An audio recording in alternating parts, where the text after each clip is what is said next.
படுத்து ஒண்ணு. இப்போ நான் என்ன பண்ண போறேங்கிறத கண் கூட பாரு.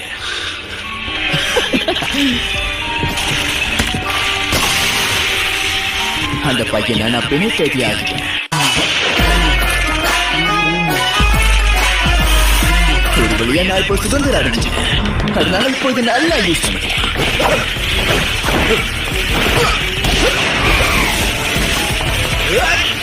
பத்தாது, உன் முழு சக்தியை பயன்படுத்து. அதுக்கப்புறம் முயற்சி பண்ணு.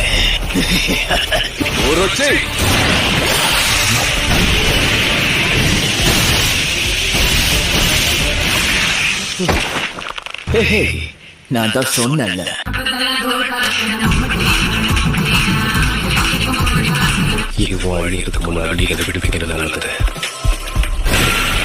அப்படி அதிசயம் உன்னோட ஷிகிகாமி உன் ஏழுல இருந்து தான் உருவாகுதா? இப்ப அவனுக்கு இது தெரிஞ்சு மட்டும் என்ன பிரயோஜனம்? சரி, இப்ப அதுக்கு என்ன? அது வெறும் மந்திரத்தை பயன்படுத்துற ஒரு சாதாரண நுட்பம் கிடையாது. எனக்கு புரியாத விஷயம் என்னன்னா, அப்போ எதுக்காக அங்கிருந்து நீ தப்பிச்சு ஓடுன? உன் திறமை மேல உனக்கு எனக்கு இல்லையா? நீ எவ்வளவு முயற்சி பண்ணாலும் இதை உன்னால சரி பண்ண முடியாது. கண்டுபிடிச்சா மரண தண்டனை தள்ளி நான் தான் மேலதிகாரினை கூட சண்டை போட்டேன். அதான் நான் இல்லாத நேரமா பார்த்து அவன் போட்டு தல ஸ்பெஷல் கிரேட் சாபத்தை தடுக்க அவனை அனுப்பியிருக்காங்க. உங்க மட்டும் ஒரு கல்ல 2 மங்க வச்சுட்டாங்க.